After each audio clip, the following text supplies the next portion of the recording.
The gold that doesn't shine. We live surrounded by messages about abundance. But what kind of abundance are we talking about? Modern society confuses having with being.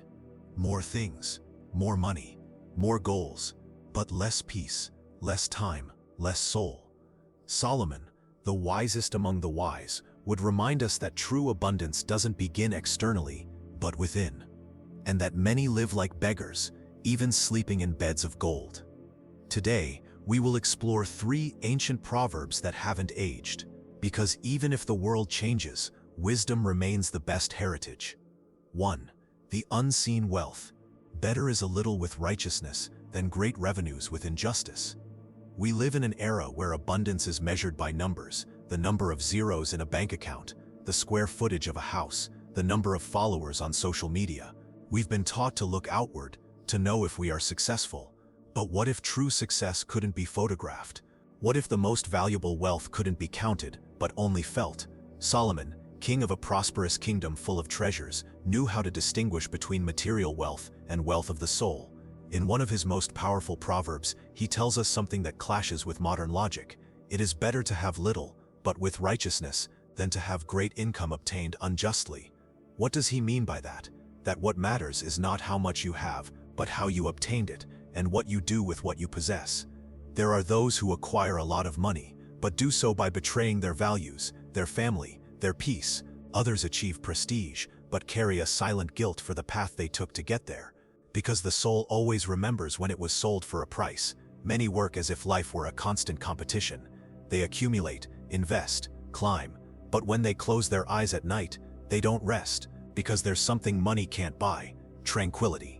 What good is sleeping in an expensive bed if your conscience won't let you close your eyes?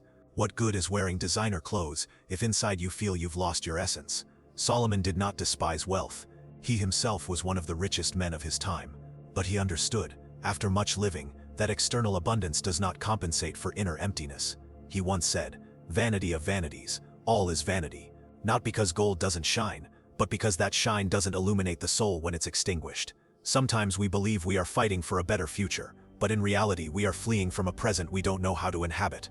We believe that more money will solve the discomfort we feel, when what we need is not more, but more meaning. There is a poverty that goes unnoticed, that of the spirit. People with everything money can buy, but who find no purpose, who have forgotten how to laugh authentically, how to enjoy simple things, how to love without fear of loss. The righteousness Solomon speaks of is not just legal or social. It is an inner righteousness, a coherence between what you do and what you believe, between how you earn your living and how you live with it. Because there are quick paths to wealth that are also shortcuts to remorse. And there are slow, difficult, but just decisions, that even if they don't make you a millionaire, they make you whole. Many have full accounts but empty hearts. They have thousands of objects but feel disoriented, disconnected, tired. Because true abundance is silent. It doesn't brag. It doesn't show itself superficially. It is felt in the chest, like a deep sigh that says, "I am at peace with who I am, and with how I got here." Have you wondered what you are accumulating? What is your lifestyle costing you? What part of yourself are you sacrificing to maintain an image? Perhaps you don't need so much. Perhaps you are not so far from what truly matters. Maybe what you need most is not a new income, but a new perspective. Remember, the abundance that is not seen is the one that lasts the most. It doesn't lose value over time. It doesn't depend on the market. It doesn't deteriorate with trends. It's what sustains you when everything falls apart, what silently embraces you when no one else does, what doesn't live in your pockets but in your soul. Solomon would tell you today, do not impoverish yourself by chasing wealth. Do not sell yourself for a prize you cannot take with you, because it's better to have little, but to sleep in peace. Better to have little, but to look others in the eye without shame. Better to have little. The generous soul will be prospered, and he who waters will himself be watered. In ancient times, prosperity was not measured solely by what one possessed, but by how much one was capable of offering. Today, generosity seems to have been relegated to an occasional, almost decorative act, a gesture performed when there is excess. But Solomon saw it differently. For him, generosity was not the result of abundance, but its origin. In this proverb, he offers us a profound truth. The generous soul will be prospered. That is, he who gives does not end up with less. On the contrary, he expands. We are not just talking about giving money. We are talking about time, listening, words, forgiveness, sincere affection. Generosity is a state of the soul, a way of inhabiting the world without fear of sharing who you are. We live in a culture of hoarding, We are taught from a young age to save, to protect, to distrust. Don't give so much, they tell us. They'll use you, they'll drain you. But Solomon reminds us that the soul is not emptied by giving. It is emptied by closing itself off. Stagnant water rots, flowing water purifies itself. So too is the heart. Many believe that by giving they lose. But the paradox of generosity is that the more you give from inner abundance, the more you find within yourself, because the soul is nourished, not only by what it receives, but also by what it gives. And yet there are those who cannot give, not because they don't have, but because fear has impoverished them from within. Fear of not being reciprocated, fear of being taken advantage of, fear of being left empty. But that fear is often not real, it's an emotional inheritance. Perhaps they were hurt when they gave too much in the past. Perhaps they learned that being generous is being weak. But Solomon, who saw the human soul in its light and shadow, tells us the opposite. He who waters will himself be watered.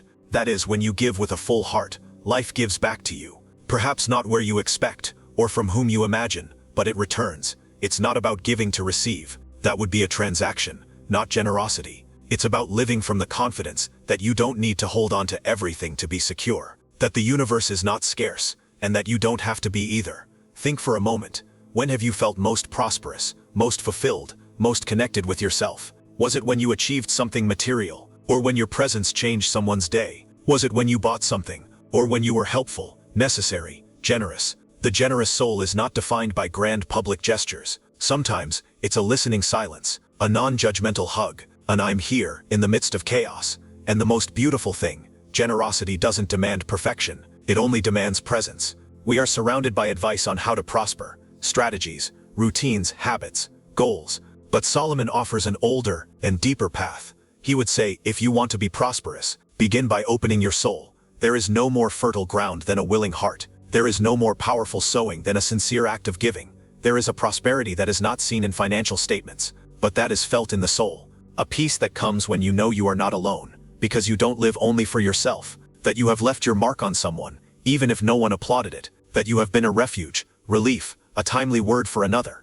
That is true wealth. And just as water flows better through clean channels, life flows better through generous souls. When you don't resist giving, you not only free others, you free yourself. You free yourself from the fear of scarcity. You free yourself from the ego that needs to accumulate to feel secure. You free yourself from the pride that calculates before helping.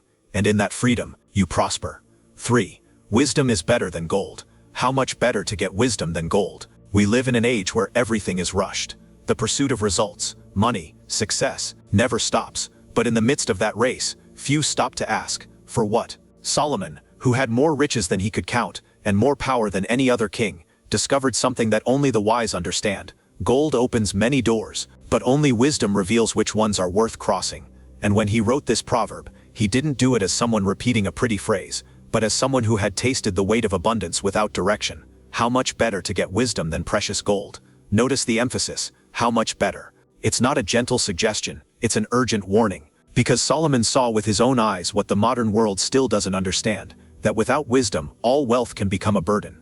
How many people do you know who have achieved everything, but have lost their peace, who attain status, but can no longer sleep peacefully, who reach the top, but feel more alone than ever? Gold is useful, yes, but it doesn't teach you what to do with power. It doesn't heal wounds of the soul. It doesn't guide you when your heart is confused. It doesn't teach you how to face betrayal, loss, or profound silence. Wisdom, on the other hand, does. And even more, gold can be stolen. Wisdom cannot. Gold goes up and down. Wisdom remains. Gold buys you things. Wisdom transforms you. Many of the sufferings we face today do not arise from a lack of resources, but from the absence of purpose, the confusion of priorities, the lack of self-knowledge. And for that there is no quick fix. Only wisdom can restore our balance. Solomon would say today, he who accumulates gold without wisdom is only storing up his own ruin. Because gold has no morals. Gold only amplifies what is already within you. If you are generous, it enhances it. If you are selfish, it aggravates it. If you are confused, it gives you more ways to get lost. Wisdom, on the other hand, is the gold of the soul. It's what allows you to say no when everything pushes you to say yes. It's what gives you the strength to stop when everyone else is running. It's what upholds your integrity, even when no one is watching. And there is something even deeper. Wisdom is not imposed. It is sought, cultivated, respected. It dwells in silence, in the mistakes you choose to understand, in the books you choose to read without anyone forcing you, in sincere conversations that have more truth than glitter. Today everyone wants methods. Show me how to make money in 30 days. But few ask, how can I make decisions that will allow me to sleep in peace for the rest of my life? That's the difference between the gold that shines and the gold that sustains. Wisdom is like a deep root. It may not be seen, but it's what keeps the tree standing when storms come. He who has wisdom can lose everything and still rebuild. He who only has gold, when he loses it, also loses himself. That's why Solomon insists, it is much better to acquire wisdom than to accumulate riches. Because a wise person can live with little and live in fullness, but a fool with much can destroy everything with a single decision. Think about it for a moment. How many times did you strongly desire something, and when you got it you discovered it wasn't what you expected? How many times did an inner voice warn you, if you had listened more and rushed less? Wisdom is not just knowledge, it is discernment. It's knowing that not every path is yours, that not every opportunity is a blessing, that not every silence is contempt. It's recognizing the time for everything, the value of waiting, the power of intention. That's why Solomon, surrounded by gold, firmly repeated, wisdom is better than jewels, and all that you may desire cannot compare with her, because wisdom enriches you internally, even when there is scarcity outside. It is the only inheritance you can leave your children without the world corrupting it. It is the only treasure that grows when shared. And the most beautiful thing, it is the only good that no one can take from you. Conclusion: the treasure that doesn't rust. Don't confuse shine with value. In a world that applauds appearance, many end up begging for peace, while holding fortunes that don't calm the soul. Today you have heard 3 ancient proverbs. They were not written to decorate a wall, but to illuminate the path of those who have lost their way amidst the noise and haste.